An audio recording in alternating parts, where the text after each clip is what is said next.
सत्य समाचार, तटस्थ समाचार, समाज बदल्ने हाम्रो अभियान। नमस्कार, यो हो टाइम समाचार। म वीरेन्द्र मन्सुर गरे। 254 जनामा कोरोना संक्रमणको पुष्टि सम्बन्धी प्रसंगबाट आइतबार पछिल्लो 24 घण्टामा थप 254 जनामा कोरोना संक्रमणको पुष्टि भएको छ। 6268 जनाको पीसीआर परीक्षण गर्दा 242 जना र 2414 जनाको एन्टिजेन परीक्षण गर्दा 12 जना गरी 254 जनामा कोरोना संक्रमणको पुष्टि भएको स्वास्थ्य तथा जनसंख्या मन्त्रालयले जनाएको छ। त्यस्तै पछिल्लो 24 घण्टामा 1 जनाको मृत्यु भएको छ भने 234 जना संक्रमण मुक्त भएका छन्। आइतबार थपिएसँगै नेपालमा कोरोना संक्रमितको कुल संख्या 9,20,004 पुगेको छ। यो सँगै नेपालमा मृत्यु हुनेको संख्या 11,554 पुगेको छ भने 8,06,778 जना संक्रमण मुक्त भएका छन्। मन्त्रालयका अनुसार हाल देशभर सक्रिय संक्रमितको संख्या 5,890 जना रहेका छन्, जसमध्ये 5,601 जना होम आइसोलेसनमा रहेका छन् भने 289 जना संस्थागत आइसोलेसनमा रहेका छन्। कोरोनाका बिरामी मध्ये 118 जना आइसियु र 34 जना भेन्टिलेटरमा उपचाररत छन्। त्यस्तै 10 वर्ष मुनिका 4 बालबालिकामा कोरोना संक्रमणको पुष्टि भएको छ भने 11 देखि 20 वर्ष उमेर समूहका 30 जना कोरोना संक्रमित थपिएका छन्। नेपाल स्वास्थ्य अनुसन्धान परिषद को आफ्नो पहिलो प्रादेशिक कार्यालय प्रदेश 2 मा स्थापना गरेको छ। धनुषाको लक्ष्मीनिया गाउँपालिका स्थित सपहीमा आफ्नो प्रादेशिक कार्यालय स्थापना गरेको हो। प्रदेश स्वास्थ्य निर्देशनालयको भवनमै स्वास्थ्य परिषदको कार्यालय स्थापना गरिएको छ। प्रदेशका मुख्यमन्त्री लालबाबु राउतले कार्यालयको उद्घाटन गर्नुभयो। प्रदेश 2 मा विद्युत प्रसारण र वितरण प्रणाली सुधार काम सुरु भएको छ। शुक्रबार ग्रामीण विद्युतीकरण तथा वितरण प्रणाली सुदृढीकरण आयोजना अन्तर्गत महोत्तरीको बर्दिवास नगरपालिका 2 मा निर्माण हुने सब स्टेशनको शिलान्यास गरिएको छ। आयोजनाका संयोजक बोधराज ढकाल र प्राधिकरण तथा ग्राहक सेवा निर्देशनालय अन्तर्गत प्रादेशिक कार्यालय जनकपुरका प्रमुख मुनिन्द्र ठाकुरले सब स्टेशनको संयुक्त रूपमा शिलान्यास गर्नुभयो। आयोजना मार्फत प्रदेश 2 का सप्तरी, सिरहा, धनुषा, महोत्तरी, सर्लाही, रौतहट, बारा र पर्साको विद्युत वितरण प्रणालीको सुदृढीकरण तथा पुनर्स्थापना र पूर्ण विद्युतीकरण गरिनेछ। 8 जिल्लाहरूको विद्युत आपूर्तिलाई भरपर्दो र गुणस्तरीय बनाउन आधुनिक उपकरण सहितको 3311 केबी क्षमताका 10 वटा सब स्टेशनको निर्माण गरिनेछ। यस्तै 223 सर्किट किलोमिटर 33 केबी प्रसारण line, 950 circuit kilometre 11 KB line, 1000 circuit kilometre 400 भोल्टेजको नयाँ लाइन निर्माण र विभिन्न क्षमताका 500 थार नयाँ वितरण ट्रान्सफर्मरहरू जडान गरिनेछ। आयोजना कार्यान्वयनका लागि नर्वे सरकारले 3 करोड 50 लाख अमेरिकी डलर अनुदान उपलब्ध गराएको छ। यो अनुदान एसियाली विकास बैंक मार्फत सञ्चालित छ। नेपाली कांग्रेसको केन्द्रीय सदस्यमा आनन्द प्रसाद ढुङ्गाना र रमेश रिजाल निर्विरोध निर्वाचित भएका छन्। प्रदेश नम्बर 2 बाट खुला केन्द्रीय सदस्यमा उम्मेदवारी दिएका ढुङ्गाना र रिजाल निर्विरोध निर्वाचित भएका हुन्। यो क्लस्टरबाट जंगीलाल रायले उम्मेदवारी फिर्ता लिएपछि ढुङ्गाना र रिजाल सर्वसम्मत भएको निर्वाचन समिति सदस्य तेज रावलले जानकारी दिनुभयो। ढुङ्गाना र रिजाल दुवै संस्थापन पक्षका हुन्। कांग्रेसको 14औं महाधिवेशन अन्तर्गत हिजो उम्मेदवारी दर्ता भएको थियो। उम्मेदवारहरूको मनोनयन फिर्ता लिने समय आइतबार बिहान 11 बजेसम्म रहेको थियो। सोमबार बिहान 8 बजेदेखि मतदान गर्ने निर्वाचन कार्यतालिका छ। लोकतान्त्रिक समाजवादी पार्टीले प्रदेश 2 को अध्यक्षमा जितेन्द्र सोनाललाई नियुक्ति गरेसँगै पार्टीभित्र विवाद चुलिएको छ। पार्टी अध्यक्ष महन्त ठाकुरले लोसपा प्रदेश 2 का संसदीय दलका नेता सोनाललाई प्रदेश अध्यक्षमा नियुक्त गरेसँगै विवाद चुलिएको हो। पूर्व मन्त्री समेत रहेका सोनाललाई प्रदेश अध्यक्षमा नियुक्ति गरेप्रति पार्टीले भित्रैकै एक समूहले सो निर्णय सच्याउन माग गरेको हो। एकै व्यक्तिलाई पटक पटक विभिन्न पदमा दोहोर्याएकोमा लोसपाकै 30 जना सामूहिक विज्ञप्ति निकाल्दै विरोध गरेका हुन्। लोसपाले विभिन्न जिल्लामा चयन गरेका अध्यक्ष र प्रदेशको अध्यक्षमा सोनलको नियुक्ति विरुद्ध उनीहरू पार्टी नेतृत्वप्रति आक्रोशित बनेका छन्। संयुक्त रूपमा जारी गरिएको विज्ञप्तिमा पार्टी नेतृत्व पंक्तिले एक पद एक व्यक्ति स्वीकार गरिसकेको अवस्थामा फेरि पनि अध्यक्ष मण्डलीय प्रणालीको प्रपञ्च रच्न लागेको भन्दै आफूहरूलाई उक्त निर्णय मान्य नभएको जनाएको छ। पार्टीमा सामूहिक छलफल नगरी एकलौटी निर्णय गरिएको भन्दै उनीहरूले आगामी दिनमा सामूहिक रूपमा निर्णय गर्न पनि सुझाव दिएका छन्। उनीहरूले पछिल्लो निर्णय नसच्याए कठोर कदम चाल्ने चेतावनी पनि दिएका छन्। असन्तुष्ट नेता उमेश मण्डलले नेताहरूको दोहोरो चरित्र कारणले पार्टी धराशायी भएको आरोप लगाउँदै नेतामुखी पार्टीले कार्यकर्ता र जनता समस्यालाई बेवास्ता गरी पार्टी नै संकटमा पर्ने चेतावनी दिनुभएको छ। नेपाली कांग्रेसको 14औं महाधिवेशनमा मनोनयन दर्ताबाट 59 लाख बढी राजस्व उठेको छ।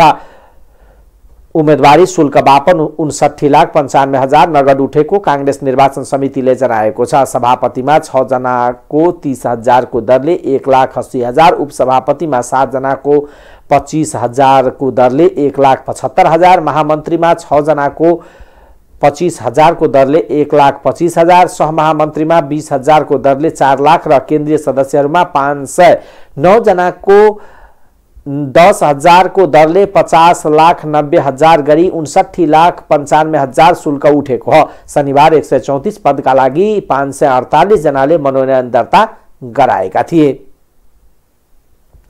नेपाली कांग्रेस केन्द्रीय निर्वाचन समितिले 14औं महाधिवेशनमा नेतृत्वको मतदानका लागि उम्मेदवारको अन्तिम नामावली प्रकाशन गरेको छ। अन्तिम नामावली अनुसार सभापतिमा शेरबहादुर देउवा, विमलेन्द्र निधि, प्रकाश मानसिंह, डाक्टर शेखर कोइराला, कल्याण गुरुङको उम्मेदवारी कायमै छ। शनिबार सभापति पदमा उम्मेदवारी दिनुभएका गोर्खाका महाधिवेशन प्रतिनिधि युवराज नेउपानेले भने उम्मेदवारी फिर्ता लिनुभएको छ।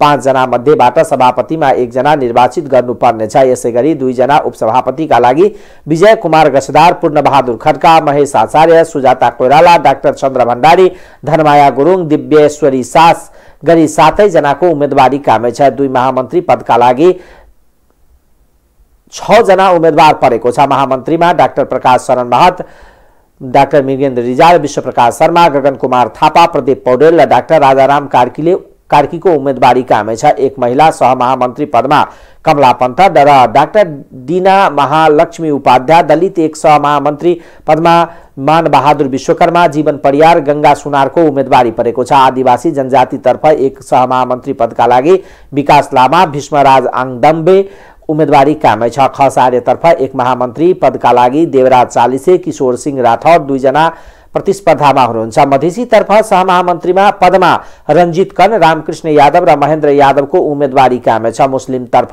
1 सहमहामन्त्री पदका लागि फर्मुल्ला मन्सुर र शेख वकिलको उम्मेदवारी छ। थारूतर्फ 1 सहमहामन्त्री पदका लागि तेजुलाल चौधरी र उमाकान्त चौधरीको उम्मेदवारी छ। थारूतर्फबाट सहमहामन्त्री पदमा उम्मेदवारी दिनुभएका सुरेन्द्र प्रसाद चौधरीले उम्मेदवारी फिर्ता लिनुभएपछि 2 जना मात्र प्रतिस्पर्धामा कायम रहनु भएको छ। पिछडिएको क्षेत्रबाट निर्वाचित हुने 1 महामन्त्री पदका लागि बद्री प्रसाद पाण्डे, जीवन बहादुर शाही र चेतराज बजाजले उम्मेदवारी कायमै रहेको निर्वाचन समितिले जनाएको छ। यस महाधिवेशन प्रतिनिधिको संख्या जम्मा 4,743 कायम रहेको छ। पार्टीको केन्द्रीय निर्वाचन समितिका अनुसार 165 संघीय निर्वाचन क्षेत्र, भातृ तथा शुभेच्छुक संस्था र विदेश स्थित जनसम्पर्कबाट गरी उक्त संख्यामा महाधिवेशन प्रतिनिधि चयन हुनुभएको हो। यसअघि शुक्रबार भिरकुटी मण्डपमा भव्य समारोह बीच महाधिवेशनको उद्घाटन भएको थियो। शनिबार उम्मेदवारले मनोनयन दर्ता गराउनु भएको हो। आइतबार उम्मेदवारको अन्तिम नामावली प्रकाशन भएसँगै सोमबार बिहान 8 बजेदेखि मतदान हुने कार्यक्रम तय भएको छ।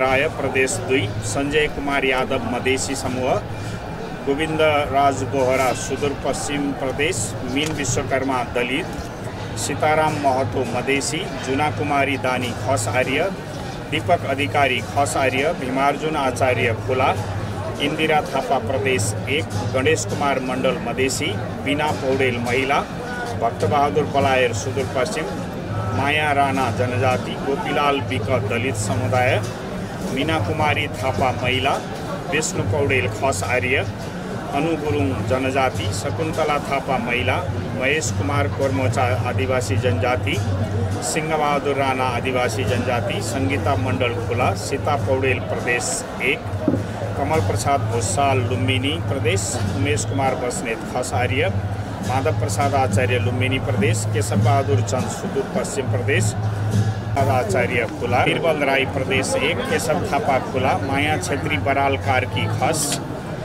भूमि प्रसाद राजवंशी आदिवासी जनजाति, प्रकाश महर्जन आदिवासी जनजाति, रोहित विश्वकर्मा दलित, टेकनारायण पाण्डे। प्रधानमन्त्री एवं नेपाली कांग्रेसका सभापति शेरबहादुर देउवाले 14औं महाधिवेशनबाट आफू सभापति निर्वाचित भएमा सरकार आगामी राष्ट्रिय निर्वाचनसम्म रहिरहने बताउनु भएको छ। महाधिवेशन प्रतिनिधिलाई बधाई तथा शुभकामना आदान प्रदान कार्यक्रमलाई सम्बोधन गर्दै देउवाले आफू सभापति निर्वाचित भएको पार्टीमा सबैको माग पूरा गर्ने बताउनु भयो। उहाँले नेपाली कांग्रेसलाई कुनै व्यक्तिको नभई सबैको पार्टी बनाउने प्रतिबद्धता समेत जनाउनु भयो। उहाँले आफू पार्टी सभापति भएको खण्डमा अहिलेको सरकार टिकिरहने र राष्ट्रिय निर्वाचन पनि यही सरकारले गर्ने बताउनु भयो। राष्ट्रमा प्रजातन्त्र भए मात्र आफ्ना अधिकारका लागि लड्न सकिने र प्रजातन्त्र बिनाको देश कल्पना गर्न नसकिने उल्लेख गर्दै प्रधानमन्त्री देउवाले यो आफ्नो अन्तिम बेला भएको र तथा सभापति हारेमा सभापति नजित्नेले के देश चलाउँछ भन्ने प्रश्न उठाउने भएकोले पनि जित्नुपर्ने दबाव रहेको दोहोर्याउनु भयो। प्रधानमन्त्री देउवाले केपी शर्मा ओलीलाई हटाएर आफू प्रधानमन्त्री बन्न सफल भएको र पार्टी सभापतिमा जिते मात्र सबै दलहरूलाई लिएर अस्थायी तहदेखि केन्द्रीय तहसम्म सरकार बनाउने बताउनु भयो।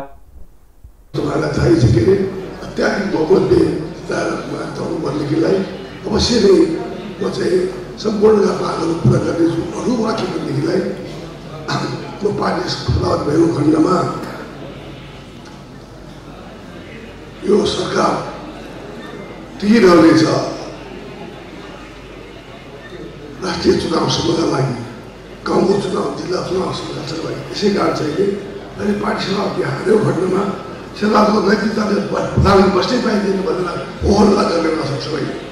त्यसकारण पनि प्रधानमन्त्री जित्नु आवश्यक छ, केन्द्रीय पार्टी सभापति जित्नु आवश्यक छ। पार्टी सभापति पार्टी सभापति नजित्नेले के देश चलाउँछ भन्छ, के प्रधानमन्त्री बन्न सक्छ भन्छ। त्यसले पनि चाहिँ अहिलेको बेला मैले कसैका मेरो खिलाफ उठेको मेरो विरोध होइन, तर आफ्नो अन्तिम बेला हो। मैले हातलाई कहाँ बनाउने भनेर भोलिपट्टि अरूले बनाएको लाग्दछन्। प्राइम मिनिस्टरबाट प्रधानमन्त्रीहरूले पार्टीहरू मात्र दुईपल्ट के भएको छ। त्यस कारण प्राइम मिनिस्टर नेपाली काङ्ग्रेसहरू आवश्यक छ, मैले भन्नु आवश्यक छ। यही कुरा तपाईँहरू सबैलाई गर्नुलाई भन्ने कुरा हो। आफ्नो विषयमा धेरै बोल्नु छ। नेपाली काङ्ग्रेसको संविधान बचाउनु छ, नेपालको संविधान बचाउनु छ, आदिवासी हक अधिकारलाई अझ अगाडि बढाउँदै जानु छ। त्यसका त्यसमा चाहिँ मेरो मैले जित्नुपर्ने आवश्यक छ। त्यसका सबै साथीभाइहरूले मलाई अनुरोध गर्दै प्रधानमन्त्री देउवाले नेपालको संविधान बचाउन, आदिवासी जनजातिको हक अधिकार सुनिश्चित गर्न, महिलालाई उचित अधिकार प्रदान गर्न आवश्यक रहेको बताउनु भयो। संविधानले देशमा भएका सबै जनजातिको भावनालाई समेटेको उल्लेख गर्दै उहाँले आफ्नो पार्टीले पनि आदिवासी जनजाति लगायतका सबैभन्दा पछाडि परेका कर्णाली, दलित, जनजाति, मुस्लिम, महिलालाई आरक्षणको व्यवस्था गरेको बताउनु भयो। नेपाली कांग्रेसको 14औं महाधिवेशन अन्तर्गत सोमबार हुने निर्वाचनका लागि 3 स्थानमा मतदान केन्द्र स्थापना गरिएको छ। यसैगरी 1100 बूथ मार्फत मतदान गर्ने व्यवस्था मिलाइएको छ। मतदाताको संख्या बढी भएपछि निर्वाचन समितिले 3 स्थानमा मतदान केन्द्र स्थापना गरेको महाधिवेशन मीडिया सेन्टरका संयोजक डाक्टर सुरेश आचार्यले जानकारी दिनुभयो। महाधिवेशन स्थल राष्ट्रिय सभागृहमा पार्टी केन्द्रीय कार्य समिति, जनसम्पर्क समिति, भातृ शुभेच्छुक संघ संस्था, कर्णाली प्रदेश र लुम्बिनी प्रदेशका मतदाताका लागि मतदान गर्ने व्यवस्था तोकिएको छ।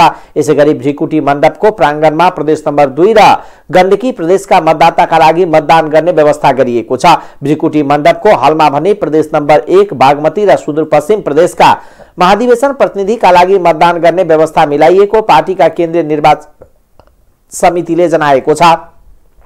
निर्वाचनमा 29 प्रकारका मतपत्रको व्यवस्था गरिएको छ भने सबै मतपत्रका लागि अलग अलग मतपेटिकाको व्यवस्था गरिएको समितिले जनाएको छ। मतदान गर्नका लागि राष्ट्रिय सभागृहमा 293, भ्रिकुटी मण्डप प्राङ्गणमा 293 बूथ र भ्रिकुटी मण्डपको हलमा 514 बूथ राखिने भएको छ। मतदान सोमबार बिहान 8 बजेदेखि 5 बजेसम्म हुनेछ। महाधिवेशनमा इलेक्ट्रोनिक भोटिङ मेसिन प्रयोग गर्ने बारेमा छलफल भए पनि अन्ततः कागजको मतपत्रमा नै मतदान हुने भएको छ। कांग्रेस केन्द्रीय कार्य समितिको पदाधिकारी मध्ये 1 सभापति, 2 उपसभापति, 2 महामन्त्री, 8 सहमहामन्त्रीको निर्वाचन हुने व्यवस्था छ। कोषाध्यक्ष भने निर्वाचित केन्द्रीय सदस्य मध्येबाट निर्वाचित हुने व्यवस्था छ। यसैगरी 35 खुल्ला केन्द्रीय सदस्य, महिला 9, प्रत्येक प्रदेशबाट 3 जनाको दरले 21, दलित 9, आदिवासी जनजाति 15, खस आर्य 13, मधेसी 9, थारू 4, मुस्लिम 3, पिछडिएको क्षेत्रबाट 1, अल्पसंख्यकबाट 1, अपाङ्गबाट 1 सदस्य गरी कुल 134 पदाधिकारी तथा सदस्यको निर्वाचन हुने व्यवस्था छ। यसबाहेक केन्द्रीय समितिले 33 जना मनोनित गर्ने विधानमा उल्लेख छ। जिल्ला सुरक्षा समिति काठमाडौँले सुरक्षा योजना तयार गरी त्यसलाई चाहिँ पारित गर्ने काम गरेको थियो र सोही सुरक्षा योजना अन्तर्गत रहेर हामीले सुरक्षाकर्मीहरू परिचालन गर्ने काम चाहिँ गरेका छौँ र 24 गतेको उद्घाटनको जुन कार्यक्रमहरू थियो तत्पश्चात हिजोको जुन अनलाइन प्रोग्रामहरू छ सो अवधिमा अब आवश्यक सुरक्षा व्यवस्था हामीले उपलब्ध गरायौँ र शान्तिपूर्ण रूपमा नै त्यो कामहरू सम्पन्न भइसकेको छ।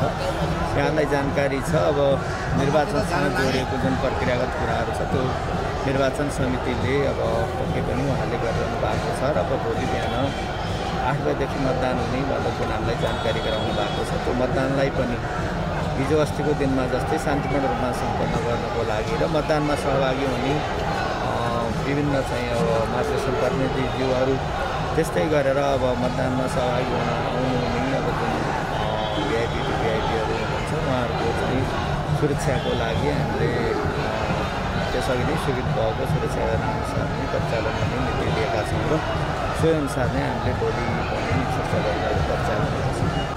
मोटामोटी अहिलेसम्म 5000 जति प्रहरी सुरक्षाकर्मीहरू परिचालन गरेको छ र आवश्यकता अनुसार त्यसमा थप गर्नुपर्ने भयो भन्ने पनि अब हामीले जुन हामीसँग झगडा भएको सुरक्षाकर्मीहरू हुनुहुन्छ उहाँहरूबाट पनि हामीले आवश्यकता अनुसार परिचालन गर्ने काम चाहिँ गर्छौँ र भोलिको मतदानको समयमा थप सुरक्षाकर्मीहरू चाहिँ आवश्यकता पऱ्यो भने सोचलाई तपाईँहरूले पार्टीका सबै तहका पदाधिकारी तथा सदस्यको पदावधि 4 वर्षको हुनेछ। असाधारण स्थिति भएमा केन्द्रीय कार्य समितिले सोको कारण खोली बढीमा 1 वर्षसम्मको अवधि बढाउन सक्ने विधानको व्यवस्था छ। यस महाधिवेशनमा महाधिवेशन प्रतिनिधिको संख्या जम्मा 4743 कायम रहेको छ। पार्टीको केन्द्रीय निर्वाचन समितिका अनुसार 165 संघीय निर्वाचन क्षेत्र, भातृ तथा शुभेच्छुक संस्था र विदेश स्थित जनसम्पर्कबाट गरी उक्त संख्यामा महाधिवेशन प्रतिनिधि चयन भएका हुन्। नेकपा एमाले 7 प्रदेश अध्यक्ष तोकेको छ। आइतबार भक्तपुरमा बसेको केन्द्रीय कमिटी बैठकले प्रदेश अध्यक्षहरू प्रस्ताव गरेको हो। प्रदेश 1 को अध्यक्षमा तुलसी नेउपाने, प्रदेश 2 को अध्यक्षमा राम अवतार यादव, बागमतीको अध्यक्षमा केशवराज पाण्डे, गण्डकीमा नवराज शर्मा, लुम्बिनीको अध्यक्षमा राधाकृष्ण कडेल, कर्णालीको विनोद कुमार शाह र सुदूरपश्चिम प्रदेशका अध्यक्षमा दामोदर भण्डारी प्रस्ताव गरिएको छ। उपत्यका विशेष अध्यक्षमा प्रेम पराजुलीलाई प्रस्ताव गरिएको छ। एमाले 44 जनालाई केन्द्रीय कमिटी सदस्य मनोनित गरेको छ भने 49 सदस्यीय पोलिट ब्युरो गठन गरेको छ। रूपन्देहीको सीमा क्षेत्रमा कोभिड-19 को नयाँ भेरिएन्ट ओमिक्रोनको संक्रमण भित्र नदिन उच्च सतर्कता अपनाइएको छ। प्रमुख जिल्ला अधिकारी ऋषिराम तिवारी को अध्यक्षतामा बसेको जिल्ला कोभिड-19 संकट व्यवस्थापन समिति डीसीसीएमसी को बैठकले सो निर्णय गरेको सहायक प्रमुख जिल्ला अधिकारी विश्वराज मीरा सेनीले जानकारी दिनुभयो। उहाँले बढी आवत जावत हुने जिल्लाको बेलहिया नाका लगायतका अन्य नाकामा पनि सतर्कता अपनाउन सम्बन्धित पालिकालाई पत्राचार गरिएको बताउनुभयो। बेलहिया नाकाबाट भारत लगायत अस्ट्रेलिया, नेदरल्यान्ड, चीन लगायतका मुलुकबाट पर्यटक नेपाल भित्रिने गर्छन्। स्वास्थ्य कार्यालयका प्रमुख राजेन्द्र गिरीले सीमा क्षेत्रमा मास्क र सेनिटाइजरको प्रयोगलाई कडाई गर्दै खोपको मात्रा पूरा भयो वा नभएको समेत निगरानीमा राख्ने र शंकास्पद भेटिए रेपिड एन्टिजेन टेस्ट गरिने निर्देशन दिएको जानकारी दिनुभयो। सीमा क्षेत्रमा एन्टिजेनको परीक्षण गर्दा पोजिटिभ देखिए प्रदेश जनस्वास्थ्य प्रयोगशाला र राष्ट्रिय प्रयोगशालाको समन्वयमा उपचार गरिने बताइएको छ। ओमिक्रोनलाई विश्व स्वास्थ्य संगठन WHO ले भेरिएन्ट अफ कन्सर्नको सूचीमा राखेको छ। जिल्लामा अहिलेसम्म कोभिड-19 बाट 558 जनाको मृत्यु भएको कार्यालयले जनाएको छ। अब आर्थिक समाचार।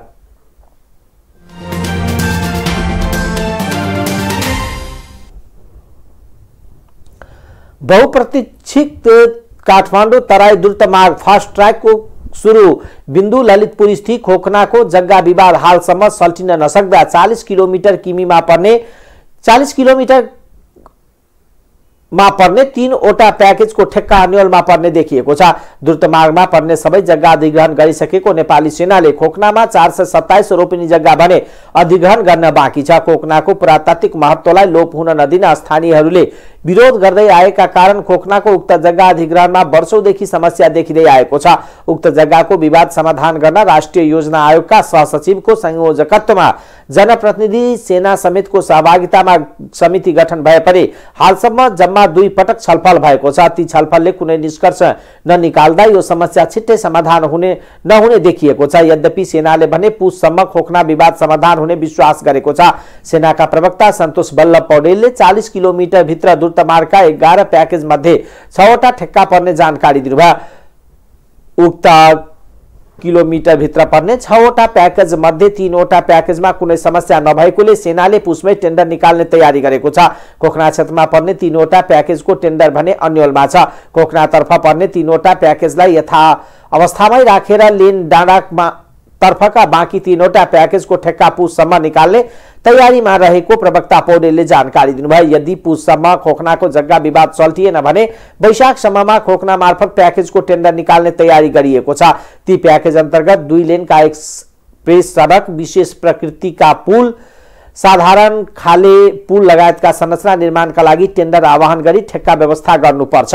तर 2074 सालदेखि ठेक्का व्यवस्थापन गर्दै आएको नेपाली सेना र सरकारले यो बिन्दुको समस्या समाधान गर्न सकेको छैन। उपयुक्त विकल्पको विषयमा पनि खासै चासो दिएको छैन। कुल 72.5 किलोमिटरको द्रुतमार्ग हालसम्म 25 अर्ब 40 करोड खर्च भएको छ भने चालु आर्थिक वर्ष 78-79 को पहिलो चौमाससम्म सेनाले 1 अर्ब 50 करोड बजेट खर्च गरेको छ। यससहित कुल 1 खर्ब 75 अर्ब लगानी हुने यो आयोजनामा हालसम्म 26 अर्ब 90 करोड खर्च भएको छ। उक्त आयोजनाका लागि नेपाली सेनाले चालु आर्थिक वर्षको 8 अर्ब 90 करोड पाएको छ। यो वर्ष सेनाले थप 23 अर्ब बजेट माग गरेको छ।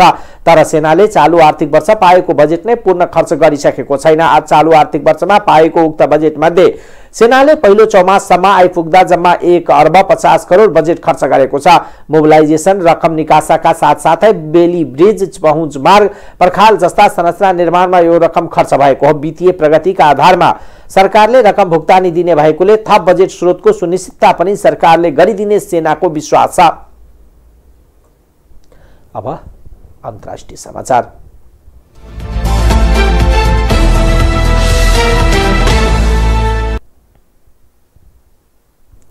अमेरिकाको दक्षिण पूर्वी राज्य केन्टकीमा आएको आन्धीमा ज्यान गुमाउनेको संख्या 70 पुगेको छ। अहिलेसम्म 40 जनाको उद्धार भएको छ। भग्नावशेषमा फँसेकाहरूको उद्धारकर्मीले खोजी गरिरहेका छन्। 100 भन्दा धेरै उद्योगमा असर परेको छ। आन्धीका कारण केन्टकीमा विद्युत र पानीको आपूर्ति बन्द भएको छ। केन्टकी रहितको मिसौरी, अर्कान्स, टेनेसा, मिसिसिपी लगायतका क्षेत्रमा आन्धीको प्रभाव परेको छ। केन्टकीमा आपतकाल घोषणा गरिएको छ। राष्ट्रपति जो बाइडेनले आन्धीबाट प्रभावित भएकाको सहयोगका लागि सक्दो पहल गर्ने प्रतिबद्धता जनाउनु भएको छ। साथै उहाँले प्रभावित नागरिकलाई धैर्य रहन आग्रह गर्नुभएको छ। बंगलादेशमा कोरोनाको नयाँ भेरिएन्ट ओमिक्रोन भेरिएन्ट फेला परेको छ। शनिबार यहाँको सरकारले नयाँ भेरिएन्टको संक्रमित भेटिएको जनाएको छ। यहाँका स्वास्थ्य मन्त्री जाहिद मलिकले उक्त जानकारी दिएका हुन्। उहाँले 2 जनामा यो संक्रमण पाइएको जानकारी दिनुभयो। उहाँका अनुसार यहाँको क्रिकेट टिममा 2 जना क्रिकेटरमा उक्त संक्रमण भेटिएको छ। स्वास्थ्य मन्त्री मलिकले ती 2 जना खेलाडी हालै जिम्बाब्वेबाट आएको जानकारी दिनुभयो। उनीहरूको स्वास्थ्य परीक्षणका क्रममा उक्त भेरिएन्ट देखिएको बताइएको हो। यसअघि भारतका नयाँ दिल्ली र कर्नाटकका राज्यका केही व्यक्तिमा कोरोना भाइरसको ओमिक्रोन भेरिएन्ट फेला परेको थियो। भारतमा सुरुमा भेटिएका संक्रमित ती व्यक्ति दक्षिण अफ्रिकाबाट आएको यात्रु रहेको बताइएको छ। यो ओमिक्रोन भेरिएन्ट विश्वका कयौं मुलुकमा फैलिएको छ। अब खेलकुद समाचार।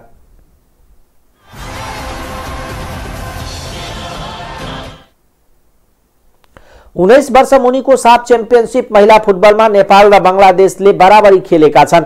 ढाकामा पहिलो खेलमा नेपालले घरेलु टोली बंगलादेशसँग गोल रहित बराबरी खेलेको हो। बराबरीसँगै नेपाल र बंगलादेशको समान 1-1 अङ्क जोडेको छ। अब नेपालले दोस्रो खेलमा बुधबार श्रीलङ्कासँग खेल्नेछ। त्यस्तै भुटानसँग डिसेम्बर 17 र भारतसँग डिसेम्बर 19 मा खेल्नेछ। हिजो भएको खेलमा भुटानले श्रीलङ्कालाई 5-0 ले हराएको छ। राउन्ड रोबिनको आधारमा हुने प्रतियोगितामा आयोजक बंगलादेश सहित नेपाल, भुटान, भारत र श्रीलङ्का सहभागी छन्। फाइनलमा पुग्न शीर्ष 2 टोलीले उपाधिका लागि डिसेम्बर 21 मा खेल्नेछन्। शहीद स्मारक ए डिभिजन लीग फुटबलमा आइतबार 3 स्टार र एपीएफ क्लब खेल्दैछन्। खेल काठमाडौँको त्रिपुरेश्वरमा रहेको दशरथ रंगशालामा बेलुका पौने 5 बजे सुरु भएको छ। 3 स्टार 3 खेलमा 4 अङ्क जोडेर अङ्क तालिकामा 8औं स्थानमा छ। 3 स्टारले पहिलो खेलमा च्यासल युथ क्लबलाई 3-0 ले हराएको थियो भने दोस्रो खेलमा साध्दो बाटोसँग 1-0 ले पराजित भएको थियो। त्यस्तै तेस्रो खेलमा 3 स्टार र फ्रेन्ड्स क्लबले 1-1 गोलको बराबरी खेलेका थिए। 3 खेल खेलेको एपीएफले अहिलेसम्म जितेको छैन। एपीएफ पहिलो खेलमा ब्रिगेड बॉयजसँग 3-2 गोलले, दोस्रो खेलमा च्यासल युथ क्लबसँग 1-0 ले र तेस्रो खेलमा साध्दो बाटोसँग 4-1 गोलले पराजित भएको थियो। अङ्कविहीन एपीएफ पुछारमा रहेको छ। बंगलादेशको ढाकामा डिसेम्बर 21 देखि 29 सम्म आयोजना हुने एशियन सेन्ट्रल जोन महिला तथा पुरुष भलिबल प्रतियोगिताका लागि नेपाली महिला टोलीको घोषणा गरिएको छ।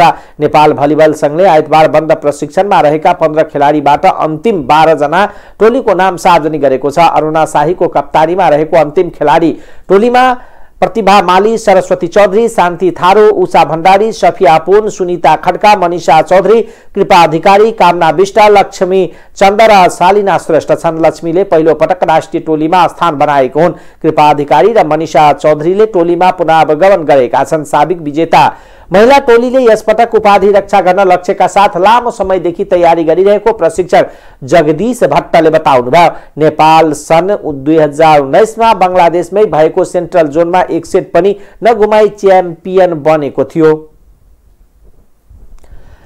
टाइम्स समाचार अहिलेको लागि यति नै। हेर्दै गर्नुहोला टाइम्स टेलिभिजन। नमस्कार।